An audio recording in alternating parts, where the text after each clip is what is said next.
नमस्कार। आज हम लोग चर्चा करेंगे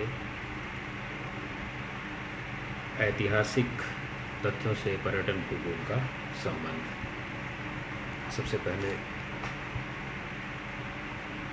इतिहास का सामान्य अर्थ है अतीत को जानना, और हमारे मन में यह बार बार सवाल उठता है कि अतीत का हम अध्ययन क्यों करें। वस्तुतः अपने इतिहास या अतीत को जानने के लिए यह आवश्यक है क्योंकि अतीत की कोख से ही वर्तमान का जन्म होता है, और अपने भविष्य को बेहतर ढंग से नियोजित करने के लिए हमें अतीत और वर्तमान दोनों की आलोचनात्मक विश्लेषण करना बहुत ही ज़्यादा आवश्यक हो जाता है। यह बात अलग है कि इस प्रक्रिया में विभिन्न प्राविधियों, दृष्टिकोणों और व्याख्याओं का हम सहारा लेते हैं। इतिहास लेखन के दौरान व्यक्तिगत रुझान और रुचि भी अपनी अपनी भूमिकाएं निभाते हैं। उदाहरण के लिए यूरोपीय इतिहास लेखन में काफ़ी लंबे समय तक एक क्षेत्र विशेष की खास परिघटनाओं को आधार बनाया गया। उन्होंने इतिहास को एक राज्य के सत्ताधारी वर्ग के दृष्टिकोण से देखा और जनता के सामने प्रस्तुत किया। इस प्रकार विश्व इतिहास को शासकों, राजाओं, कुलीन तंत्रों के इतिहास के रूप में देखा गया और लिखा गया। इसके बाद इतिहास लेखकों और सामाजिक वैज्ञानिकों ने इतिहास लेखन की विषय वस्तु को बदलने की कोशिश की। उन्होंने इसके लिए वैज्ञानिक प्रविधि को अपनाया। इसके तहत यह भी कहा गया कि सभी लोगों ने अपना अपना इतिहास अपनाया। सभी लोगों का अपना इतिहास होता है, सभी राष्ट्र का इतिहास होता है, अलग अलग देशों का अपना इतिहास होता है। इसके बाद ही ऐतिहासिक भौतिकवाद का सिद्धांत दुनिया में विकसित किया गया, जिसमें यह बताया गया कि इतिहास सामाजिक संगठनों के निचले से उच्चतम स्वरूपों तक बदलाव की एक अपरिहार्य प्रक्रिया है। मनुष्य और प्रकृति के बीच एक द्वंद्वात्मक संबंध है। दोनों एक दूसरे से संघर्ष करते रहते हैं। देखा जाए तो एक तरीके से लड़ते भी हैं और एक दूसरे के बीच में सुरक्षा की दृष्टि से रहते भी हैं। यह द्वंद्व मनुष्य द्वारा प्रकृति के उपयोग और उपभोग दोनों ही अपने जीवन को उपयोगी बनाने के लिए, जीवन को सभ्य बनाने के लिए बहुत ही ज़्यादा आवश्यक है। आवश्यकताओं के उत्पादन के तरीके में भी लगातार बदलाव आते चले गए हैं। अतः शासक वर्ग के इतिहास के बजाय जनता के इतिहास की बात यदि हम करें तो निश्चित तौर पर हमें बहुत कुछ जानने और परखने को मिलेगा। अब हम आते हैं कि इतिहास, पर्यटन के इतिहास की आवश्यकता क्यों। लंबे समय तक पर्यटन का इतिहास यूरोपीय पर्यटन का इतिहास रहा। ऐसा क्यों? ऐसा इसलिए यह माना जाता है कि पर्यटन का ज़्यादातर विकास यूरोप में ही हुआ। इतिहासकारों का एक ऐसा भी दल है जो पर्यटन के इतिहास लेखन में अर्थशास्त्र, सांख्यिकी, वैज्ञानिक प्रविधि, मानव विज्ञान और समाजशास्त्र को मिलाकर एक अंतः विधात्मक दृष्टिकोण अपनाने पर बल देता रहा है। पर इनकी यह प्रविधि एक समय के भीतर ही कारगर हो सकती है। क्यों? क्योंकि पर्यटन का सांख्यिकी अध्ययन अभी हाल ही में शुरू हुआ है। पर जिन कालों में सांख्यिकी उपलब्ध नहीं थी और उन कालों के अध्ययन का तरीका भी उन्होंने निकाल लिया है। इस प्रकार के तरीकों का इस्तेमाल करके हम राष्ट्रीय और अंतर्राष्ट्रीय पर्यटन के इतिहास का विकास ही कर रहे हैं और उसको जान पा रहे हैं। पर्यटन के इतिहास के अध्ययन का जो मुख्य उद्देश्य है उसका एक खास समय में एक खास समाज के संदर्भ में किसी भी घटना या परिघटना को समझना है। हम समझ कर करते क्या हैं कि किन किन कारकों ने पर्यटन को बढ़ावा दिया और किन किन कारकों ने पर्यटन में अवरोध खड़े किए। जिन जिन कारकों ने हमको बढ़ावा दिया, जिनसे जिनसे हमको सफलता या सुगमता मिली, उनको और भी ज़्यादा बेहतर और विकसित करने का प्रयास करेंगे। और जिन जिन चीज़ों ने हमारे मार्ग में अवरोध खड़ा किया, उनको हम लगातार समाप्त करने का प्रयास करेंगे या कम करने का प्रयास करेंगे। पर्यटन की भूमिका का मूल्यांकन करने के साथ ही साथ परिणाम को समझने के लिए विभिन्न प्रकार की अवधारणाओं की स्थापना की गई। इस प्रकार केवल हम अतीत की घटनाओं, चरित्रों के पुनर्निर्माण ही नहीं करते, बल्कि आम धारणा भी, जनरल टेंडेंसी जिसको कहते हैं, का डेवलपमेंट करते हैं, जो परिघटना के साथ वर्तमान समाज को, वर्तमान स्वरूप को समझने में कारगर सिद्ध हो जाती है। पर्यटन के इतिहास से सैद्धांतिक ढांचा निर्मित करने और इससे पर्यटन संबंधी आंकड़ों को जांचने समझने में बहुत ही ज़्यादा मदद मिलती है। जब हम सिद्धांत जानते समझते रहते हैं, तब वहाँ पर हम आसानी से अपने आप को सर्वाइव करने लगते हैं। सरलीकरण और सामान्यीकरण से बचने के लिए पर्यटन इतिहास संबंधी आंकड़ों का सावधानी से हम जांच परख करते हैं। प्राचीन इतिहास में होटल, सराय, आतिथ्य गृह, परिवहन के साधनों के अवशेष प्राप्त हुए हैं, जिससे ये पता चलता है कि प्राचीन काल से ही लोग पर्यटन के प्रति विशेष रुझान रखते थे। पहले होटल, सराय, आतिथ्य गृह के प्रयोग किए जाते थे, पर इस प्रकार की सूचनाएं हजारों वर्षों में फैली हुई हैं और इसके अलावा सभी देशों, कालों के फ्रांसीसियों ने कालों के संबंध में सभी विषयों की सूचनाएं हमेशा उपलब्ध नहीं हो पाती।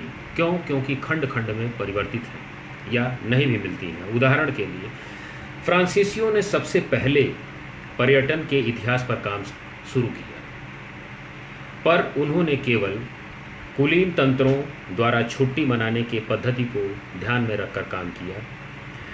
अंग्रेजों के जीवन स्तर, खाली समय, सस्ता परिवहन, स्वास्थ्य गृह, समुद्र तटीय आराम गृह जिन्हें रिसॉर्ट कहते हैं, जैसे मुख्य कारकों और घटनाओं को ध्यान में रखकर काम किया। इनका सीधा संबंध औद्योगिक विकास, श्रमिक बल, सामाजिक कानून और स्थानीय रीति रिवाजों के साथ जोड़ा गया।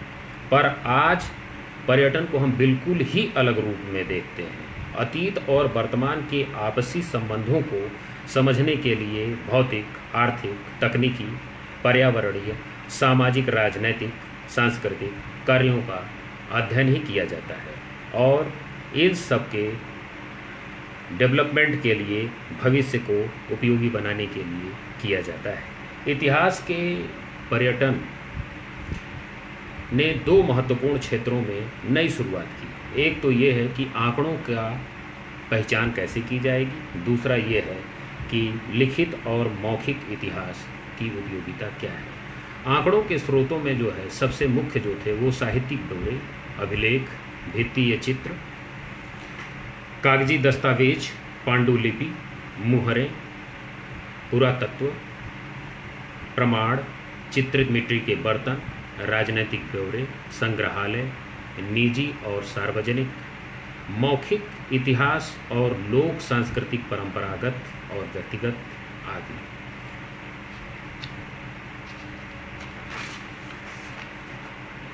काल का निर्धारण।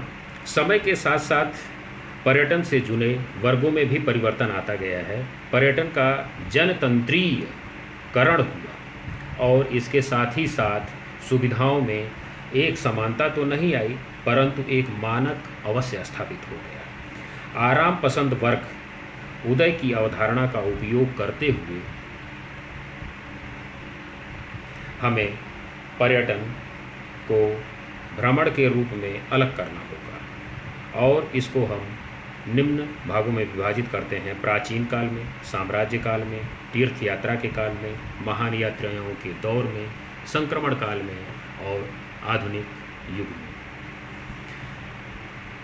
और इनका उपयोग निम्न रूपों में किया जाता है।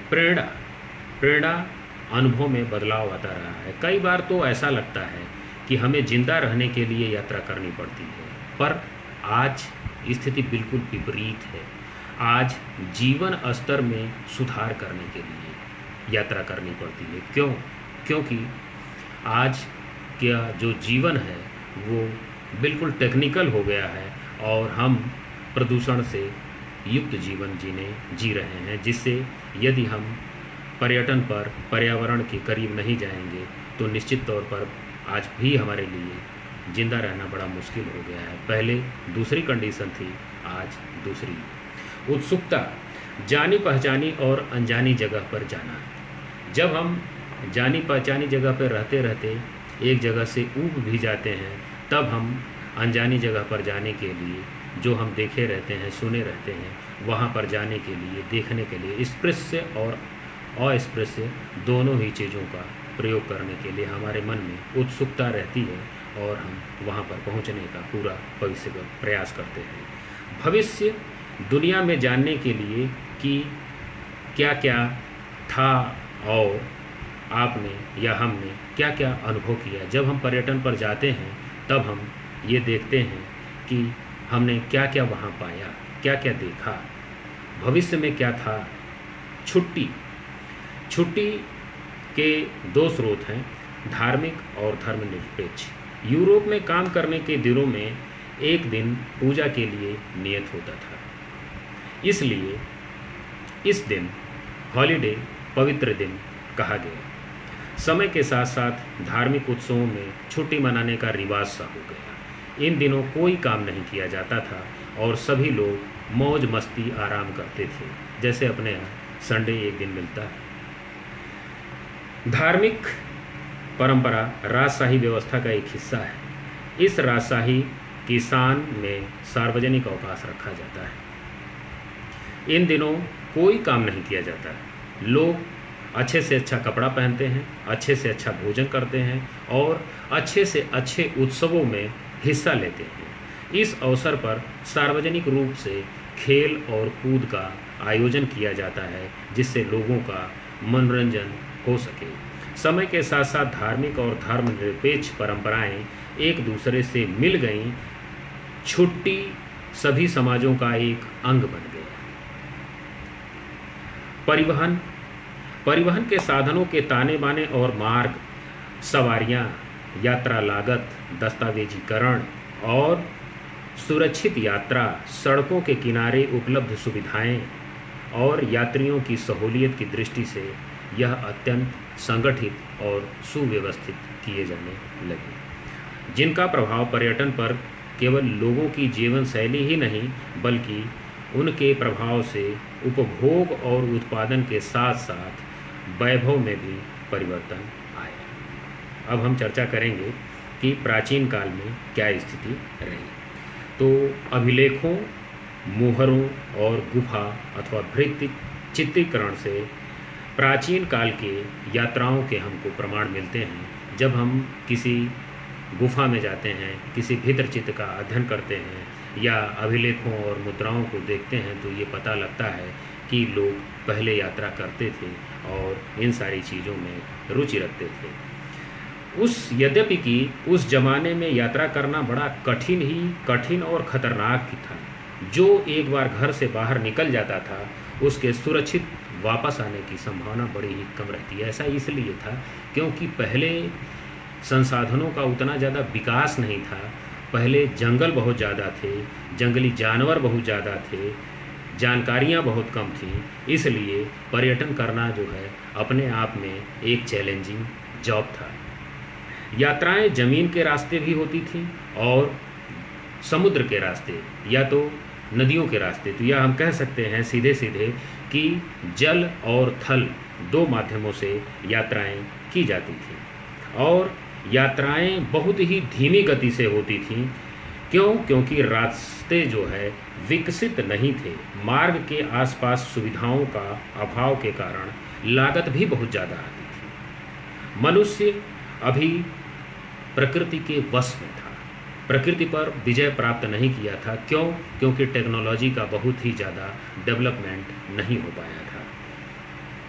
इसके बावजूद भ्रमण करने के 3 महत्वपूर्ण परिवर्तन सामने देखने को मिलते हैं। पहला क्या है कि नए नए रास्तों, नए नए मार्गों का निर्माण, विकास, जिनका उपयोग मुख्य रूप से व्यापारी, तीर्थयात्री और साहसी व्यक्ति किया करते थे। दूसरा क्या है कि जल और थल पर चलने के लिए विशेष प्रकार के वाहनों का निर्माण किया जाता था। तीसरा, नदी और समुद्र के किनारे शहरी केंद्रों के बाद नगरों के विकास किए गए। आज भी अगर हम देख लें, अगर अपनी दृष्टि दौड़ाएं, तो पूरी दुनिया का जो डेवलपमेंट हुआ है वो नदियों के सबसे पहले दाहिने किनारे पर, और जब दाहिना किनारा भर गया तो बाएं किनारे पर नदियों के किनारे ही, जलाशयों के किनारे ही विकास किया गया। इसके पीछे जो मुख्य कारण है वो कि मनुष्य की जो सबसे महत्वपूर्ण आवश्यकता है वो है जल। बगैर जल के मनुष्य का जीवन असंभव है, इसीलिए वो जल के करीब जो है रहना जो है ज़्यादा पसंद करता है। इसीलिए पूरी दुनिया में अगर कहीं भी विकास हुआ तो नदी घाटी की सभ्यताएं हम पढ़ते हैं कि नदी घाटियों में डेवलपमेंट हुआ।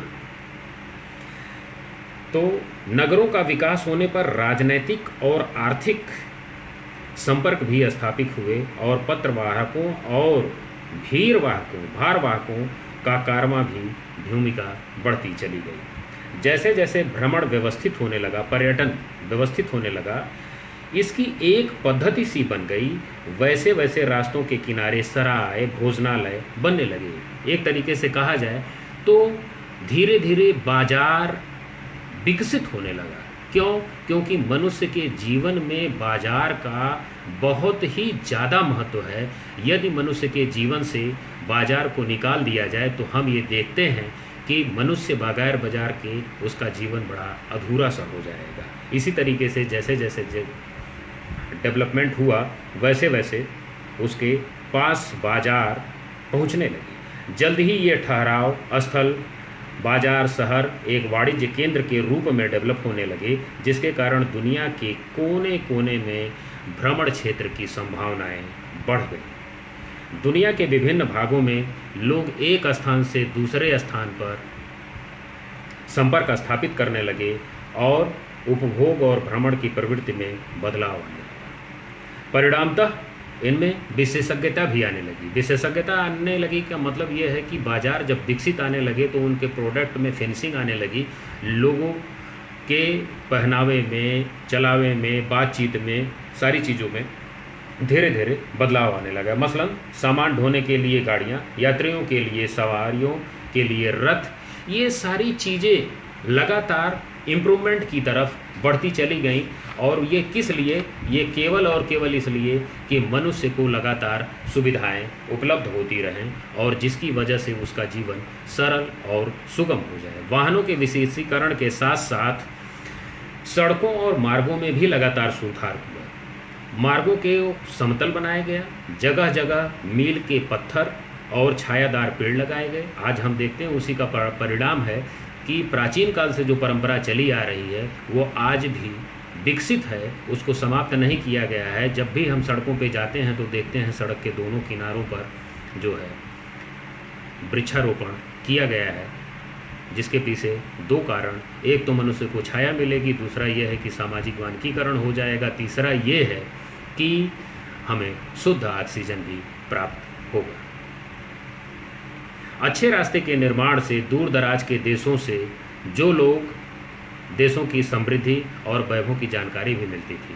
क्यों? क्योंकि अच्छा आदमी ही अच्छे काम करता है, वृक्षारोपण करेगा, सड़कों को सुगम बनाएगा।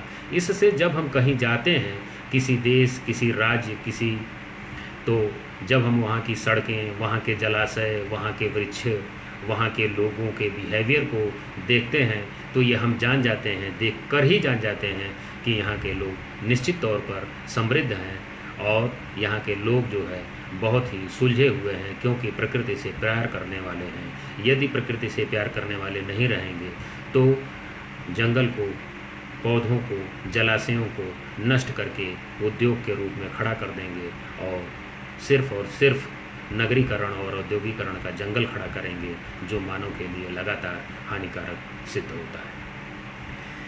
इसके कई परिणाम भी सामने देखने को मिले। व्यापार और बड़े वाणिज्य का लगातार विकास हुआ, जैसा कि मैंने बताया, और साथ ही साथ स्थानों पर युद्ध और चढ़ाई भी लगातार शुरू हो गई। आरंभिक काल के साम्राज्य, पश्चिम में जब हम बढ़ते हैं तो निश्चित तौर पर पर्यटन की जो स्थापना दिखाई देती है सबसे पहले मिस्र में हुई, और रोमन साम्राज्य के काल में यह अपने उत्कर्ष पर था। पूरब से पश्चिम की ओर, पूरब की ओर जब जाते हैं तो चीन के तटीय साम्राज्य और भारत का मौर्य साम्राज्य यात्रिकों और आगंतुकों के आवागमन और आवाभगत के लिए प्रसिद्ध था। सड़कों का ताना बाना सुनियोजित ढंग से बनाया गया था और परिवहन की समुचित व्यवस्था की गई थी। सभी मार्ग राज्य मार्ग से जुड़ते थे, जैसा कि आज हम लोग देखते हैं कि गाँव में प्रधानमंत्री सड़कें योजना, प्रधानमंत्री सड़क जो सीधे सीधे आके हाईवे से जुड़ती है। जब सड़कें जब अच्छी रहेंगी, राजमार्ग अच्छे रहेंगे, तो निश्चित तौर पर परिवहन बहुत ही ज़्यादा अच्छा होगा, और परिवहन अच्छा होगा तो निश्चित तौर पर व्यापार भी हमारा उन्नत किस्म का होगा। और व्यापार तथा पथिकों के लिए अलग अलग पथ के निर्माण किए गए थे। यात्रा के लिए आवश्यक कारवां, सराओं, भोजनालयों, आतिथ्य गृहों, धर्मशालाओं और पंथागारों की स्थापना की गई थी। जगह जगह पर कुएं खोदे गए थे, जगह जगह पर सुरक्षा की टुकड़ियां तैनात की गई थी और डाक चौकियां भी बनाई गई थी। तो इन सारी चीज़ों को, कुएं खोदने का तात्पर्य कि जब पथिक आएगा तो निश्चित तौर पर उसे जल की आवश्यकता होगी। पहले जब पथिक चलता था तो लोटा और रस्सी लेके चलता था, आज ज़माना बदल गया है। आज हम देखते हैं जगह जगह जो है फ़िल्टर लगाए गए हैं। आज हमको बोतल लेके चलना पड़ता है, क्योंकि हाथ डालेंगे तब बोतल में से पानी मिलेगा।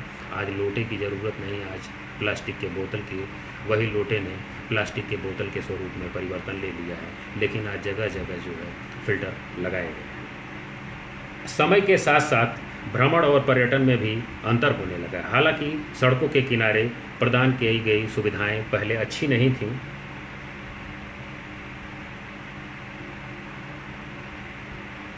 क्योंकि बाजार उतना ज़्यादा विकसित नहीं था। इसके लिए अक्सर राज्य कोई राशि नहीं लेता था, परंतु संभ्रांत यात्रियों को विशेष सुविधाएं उपलब्ध कराई जाती थी। उनके पास रसोइया, नौकर, तंबू, जानवर, भोजन सामग्रियां, पानी की आपूर्ति आदि का प्रबंध किया जाता था। इस प्रकार बृहद आयोजन से पता लगता है कि लोग भ्रमण के वक्त अपने आराम, शान, मनोरंजन का पूरा ख्याल रखते थे, और जो यात्री केवल भ्रमण का आनंद नहीं उठाना चाहते थे, वे अपने घर जैसा आराम चाहते थे। हमारे यहाँ तो परंपरा है, अतिथो देवो भवः की परंपरा जो है काफ़ी पुरानी है। यही माना जाता रहा है कि अतिथि के आगमन से समृद्धि बढ़ती है। वह स्थानीय सेवाओं और उत्पादों का उपभोग करता है। एशिया की सभी संस्कृतियों में अतिथि सत्कार की परंपरा मिलती है। लोकगीत, लोक कलाओं, कथाओं और साहित्य की अन्य विधाओं में इसका जिक्र बार बार किया जाता है। आरंभिक काल में यात्री अतिथि का सम्मान का पता चलता है। मिस्र की सभ्यता और फोनीशियाई, मिस्र की सभ्यता ने कई पर्यटकों को अपनी ओर आकर्षित किया है। अलेक्जेंड्रिया के लाइट हाउस को दुनिया के 7 महानतम आश्चर्यों में से एक माना जाता है। इससे पता चलता है कि पर्यटन की उत्पत्ति में उत्सुकता और आनंद 2 विशेष महत्व की चीज़ें हैं। यूनानी यात्री हेरोडोटस ने जीवंत यात्राओं का वर्णन किया है, जिसमें स्त्रियां करताल बजाती थीं, पुरुष बांसुरी बजाते थे और उनके साथी यात्री साथ साथ कोरस गाते थे और तालियां बजाते थे। यात्रा संपन्न होने पर भोज का आयोजन किया जाता था और ईश्वर को धन्यवाद देने के लिए बलि दी जाती थी। यात्रा के अंत में जमकर शराब पी जाती थी, जो कि एक उत्सव का माहौल होता था। ये सारा वर्णन हेरोडोटस ने किया हुआ है, जिससे हमें जानकर ये पता लगता है कि उस समय यात्रा का कितना बड़ा महत्व था। दीवारों पर बने भित्त चित्र और संदेश मिस्र के स्मारकों और प्रसिद्धि का प्रतीक है, जो बताते हैं कि उस समय की सभ्यता कितनी प्रसिद्ध और अच्छी थी। अप्रैल और नवंबर के बीच दूर दूर के यात्री मिस्र के विख्यात स्मारकों को देखने के लिए आया करते थे और घर लौटते वक्त अपने दोस्तों को दिखाने के लिए स्मृति चिन्ह नहीं ले जाना भूलते, पर वे कुछ महीने तक ही सीमित रहते हैं, जो केवल शीत मौसम में यात्राएं करते हैं। जब हम यात्रा करने जाते हैं, जब हमारे साथ बच्चे होते हैं, तब वो भी कहीं जाते हैं तो बाज़ार जैसे लगता है कि उनकी थैली में आ जाए और वो क्या कुछ खरीद के लेके अपने घर को लेके जाएं और अपने लोगों को भेंट करें, जबकि वो बड़ा महंगा पड़ता है। बच्चे तो बच्चे, लेकिन मन नहीं मानता है। क्यों? क्योंकि वो ये दिखाना चाहते हैं कि हम यहाँ की प्रसिद्ध चीज़ को ले आए हैं आपके लिए, मम्मी के लिए, पापा के लिए, भाई के लिए, बहन के लिए, भतीजे के लिए, जो भी अपने बहुत प्रिय होते हैं उनके लिए उन सामानों को वहाँ से खरीद के ले आते हैं। परंतु फोनेशियन वास्तविक रूप में बहुत ही साहसी थे। उन्होंने 11वीं शताब्दी ईसा पूर्व में ही दुनिया की सैर शुरू कर दी और वे पश्चिमी अटलांटिक तक, दक्षिण में अफ्रीका तक पहुंच गए थे। उन्होंने स्थल मार्ग की सुविधाएं विकसित की, क्योंकि जो यात्रा करेगा यात्रा की समस्याएं जानेगा, और जब समस्याएं जानेगा तो उनका समाधान करने के लिए निश्चित तौर पर कुछ न कुछ करेगा। तब फोनेशियन ने क्या किया कि यात्रा में जितनी भी असुविधाएं होती थीं उनको दूर करने का प्रयास किया और निश्चित मार्ग का उद्धार किया। वे पश्चिम में अटलांटिक और दक्षिण सागर तक पहुंच गए। उन्होंने स्थल मार्गों की सुविधाएं निश्चित तौर पर विकसित की और नदियों को पार करने के लिए निपुणता भी हासिल की, क्योंकि तब जो है आज की नदी और 11वीं सदी की नदी में ज़मीन आसमान का अंतर है। उस समय जलाशय भी ज़्यादा रहा होगा, जल भी ज़्यादा रहा होगा, वेग भी ज़्यादा रहा होगा, जंगल भी ज़्यादा रहा होगा, जंगली जानवर भी ज़्यादा रहे होंगे, नदियों में जो है मछलियाँ भी ज़्यादा रही होंगी। तो निश्चित तौर पर हम ये मान के चल सकते हैं कि तब का संघर्ष और आज के संघर्ष का जो है कितना ज़्यादा अंतर रहा होगा। तब का संघर्ष बहुत ही महानतम संघर्षों में से एक रहा होगा और पहले के जो यात्री थे निश्चित तौर पर बहुत ही ज़्यादा संघर्ष करके उन्होंने हमारे लिए मार्ग प्रशस्त किया। इससे यात्री कम सामान लेकर यात्रा करते थे। क्यों? अब नौकर और खाद्य सामग्री ढोने की ज़रूरत ही नहीं पड़ती। क्यों? क्योंकि रास्ते में मुद्रा के द्वारा हम सब कुछ खरीद ले सकते हैं। आज की डेट में हमारे पास जहां हम जाएं, इवन ये भी कहें कि यदि हम मंगल ग्रह पर जाएंगे तो वहां पर हमारे पास बाज़ार उपलब्ध है। बाज़ार हमारे साथ साथ चलती है। हमारे पास सिर्फ पैसा होना चाहिए, सुविधा तो हमारे चरणों में है। तो तब के ज़माने में जब आदमी सब कुछ ढो के लेके जाता था, आज कुछ भी ढो के लेके जाने की ज़रूरत नहीं है। हमें सिर्फ और सिर्फ स्वस्थ रूप में हमें जाने की ज़रूरत है, और पैसा हमारे पास रहे तो हम दुनिया के किसी भी कोने में जाकर किसी भी सुविधा का सुख भोग कर सकते हैं। फारसी साम्राज्य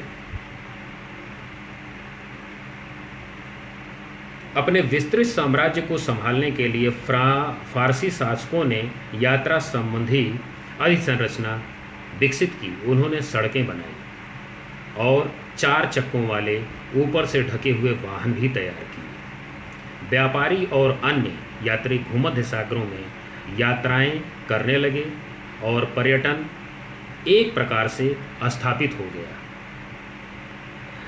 यूनानी पर्यटकों ने नित्य नए नए आयामों को विकसित किया। क्यों विकसित किया? क्योंकि जो काम करेगा वही काम की कठिनाई को जानेगा, और जब जो समस्या आएगी तो उस समस्या को समाधान करने के लिए वो रोज़ नए नए प्रयोग करके उसको समाप्त करने के लिए और अच्छी से अच्छी सुविधा प्राप्त करने के लिए काम करेगा। तो इसी प्रकार यूनानियों ने भी कार्य किया और दक्षिण अफ्रीका से आगे पूर्वी तट तक पहुँच गए। उनका वास्तविक सामुद्रिक अनुभव तटीय क्षेत्रों में राज्यों के विकास पर आधारित था। वस्तुतः पहाड़ों को पार करके करने की कला को उन्होंने डेवलप किया। और थल मार्गों पर निर्माण करना की यद्यपि कि बहुत कठिन था, फिर भी उन्होंने इस काम को बहुत ही सरलता और सुगमता से बहादुरी के साथ करने का प्रयास किया। परंतु पर्यटक क्षेत्र में उनका योगदान जो है बहुत ही सराहनीय है, हम उसको कहीं से भी इनकार नहीं कर पाएंगे। उन्होंने मुद्रा के विनिमय की व्यवस्था स्थापित की और कई नगरों और राज्यों के यूनानी शहरों के बाहर भी मान थे। आज भी अगर हम देखें तो यूरोप पूरी दुनिया में पहला ऐसा महाद्वीप है कि जिन्होंने अपनी मुद्रा का एकीकरण कर दिया, केवल और केवल इसलिए कि व्यापार में कहीं भी कोई भी दुविधा उत्पन्न न होने पाए। यूरो मुद्रा का उन्होंने एक साथ अपना लिया। तो यूरोपियन तब भी और आज भी उन्होंने अपने प्राचीन देखें और नवीन देखें तो दोनों में कहीं ना कहीं हमको समानता मिलती है, जिससे कि व्यापार में उनके बहुत ही ज़्यादा सहूलियत होती है। भूमध्य सागर के क्षेत्रों में यूनानी भाषा आम हो गई। व्यापार में जो दो मुख्य चीज़ें हैं, एक तो सबसे बड़ी चीज़ है मुद्रा जिसका एकीकरण हो गया, दूसरा जो सबसे प्रमुख है भाषा, उसको भी जो है उन्होंने सरलता से एक भाषा अपना लिया और उस पर जब काम करने लगे तो निश्चित तौर पर उनको बहुत ही सफलता प्राप्त हुई और उन्होंने विकास के पथ पर आगे बढ़ने लगे। तीसरा, दुनिया के सभी कोनों से लोगों को आकृष्ट करने के लिए यूनानी कई प्रकार के उत्सवों का आयोजन करने लगे। इस प्रकार के आयोजनों में ओलंपिक का स्थान सर्वोपरि है, जो कि आज भी हम देखते हैं ओलंपिक खेला जाता है। यह आयोजन भगवान जीयस के सम्मान में किया जाता था और इस अवसर पर सर्जनात्मक खेलकूद और कौशल का प्रदर्शन किया जाता था।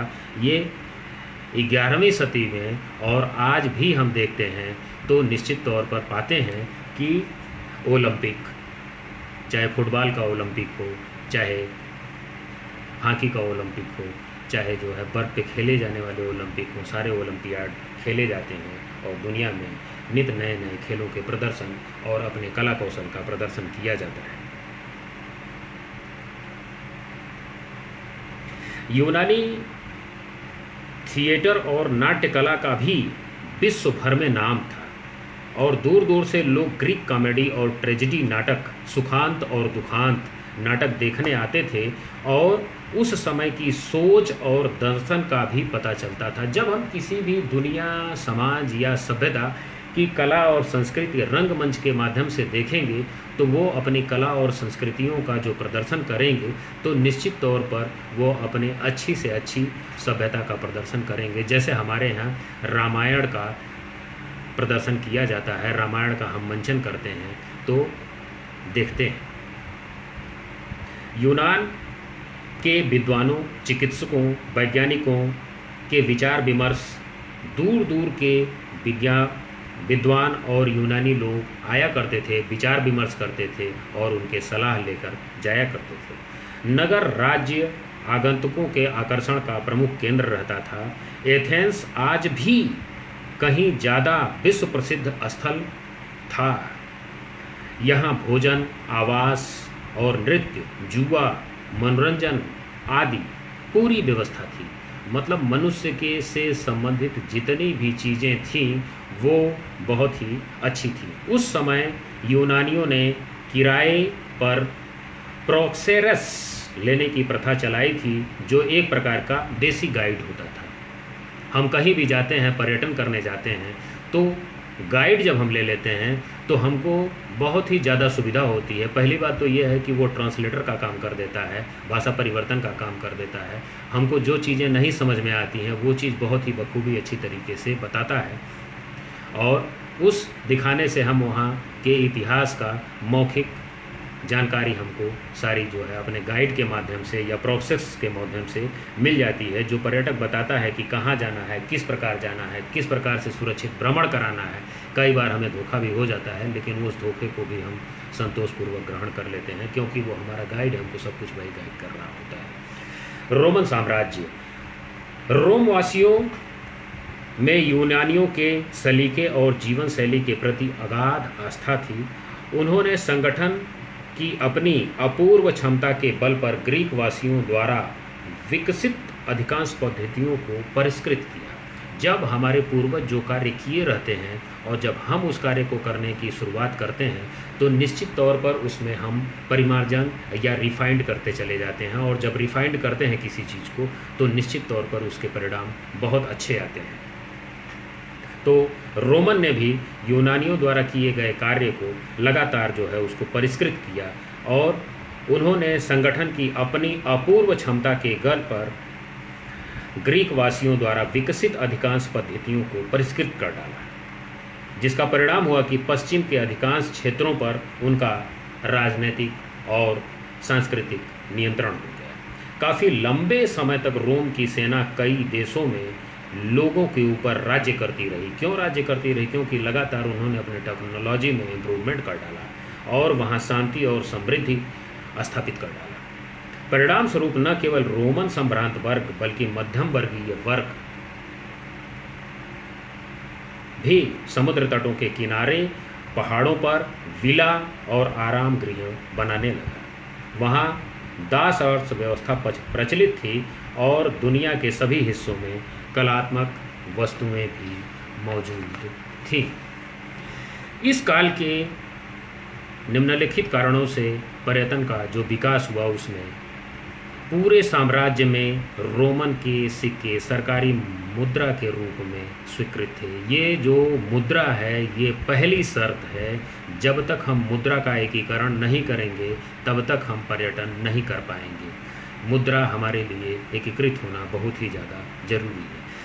पूरे साम्राज्य में एम्पियन वे के नाम से सड़कों का बेहतरीन और सुनियोजित ताना बाना मौजूद था और साम्राज्य के सभी हिस्सों में जल मार्ग से भी यात्रा की जाती थी। पश्चिम में स्कॉटलैंड, पूर्व में यूफ्रेटस तक फैले हुए बृहद साम्राज्य की सरकारी भाषा यूनानी भाषा और लैटिन थी। रोमन नागरिकों का धन और वैभव बढ़ा, वे आनंद की प्राप्ति किए। उत्सुकता पूर्ति के साथ साथ उन्होंने अपने अधीनस्थों लोगों की संस्कृतियों की ओर उन्मुख हुए, अग्रसर हुए।